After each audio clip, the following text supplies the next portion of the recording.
Drama serial खुदा गवाह की आने वाली किस्त में हम देखेंगे कि शहरी बेगम ऊपर ऊपर से अरीशा का बहुत ख्याल रख रही होती हैं।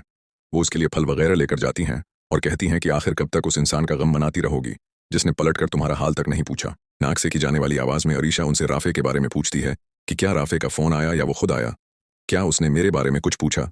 उस पर शहरी बेगम राफे के खिलाफ उसे मजीद भड़काने लगती हैं और कहती हैं कि राफे तुम्हें और तुम्हारे बच्चे को कबूल करने से इनकार कर चुका है। हालांकि वो सरासर झूठ बोल रही होती हैं। ये सुनकर अरीशा हैरान और परेशान रह जाती है कि राफे उस हद तक कैसे जा सकता है कि अपने ही बच्चे को कबूल करने से इनकार कर दे। बाहर खड़ी जायशा ये सारी बातें सुन लेती है।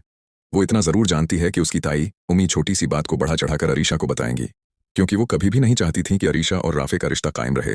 दूसरी तरफ हम देखेंगे कि जायशा अपने कमरे में जाती है, जहां इरसलान उसे खूब बातें सुनाता है और कहता है कि अपना बोरिया बस्तर बांध लो, क्योंकि तुम्हारे भाई ने जो हरकत की है इसके बाद तुम ज्यादा दिन इस घर में नहीं रह सकोगी। ये सुनकर जायशा बहुत परेशान हो जाती है, क्योंकि अब वाकई मामला उसके हाथ से निकलता जा रहा होता है। हामिद साहिब भी राफे के सख्त खिलाफ होते हैं और जायशा से भी नाराज होते हैं।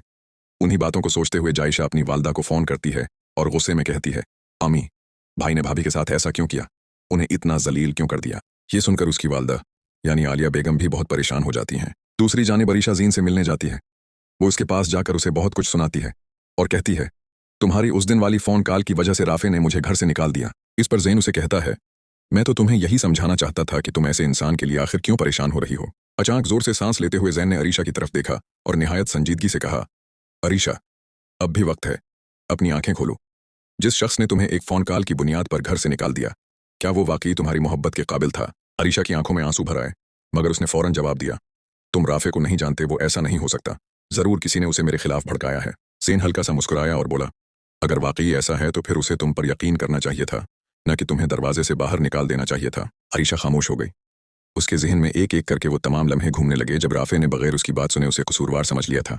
वो अंदर ही अंदर टूट रही थी, लेकिन फिर भी उसके दिल में राफे के लिए मोहब्बत खत्म नहीं हुई थी। इसी दौरान राफे भी शदीद बेचैनी के आलम में अपने कमरे में टहल रहा होता है। उसे बार बार अरीशा की याद सता रही होती है। वो कई मरतबा उसका नंबर मिलाने की कोशिश करता है, मगर हर बार खुद ही काल काट देता है। उसे महसूस हो रहा होता है कि शायद उसने गुस्से में आकर बहुत बड़ी गलती कर दी है। इधर शहरी बेगम दौर से राफे को परेशान देखती हैं तो उनके चेहरे पर हल्की सी मुस्कुराहट आ जाती है। वो दिल ही दिल में सोचती हैं कि अगर राफे और अरीशा के दरमियान गलतफहमियां मजीद बढ़ती रहें तो उनका मकसद आसानी से पूरा हो जाएगा। दूसरी तरफ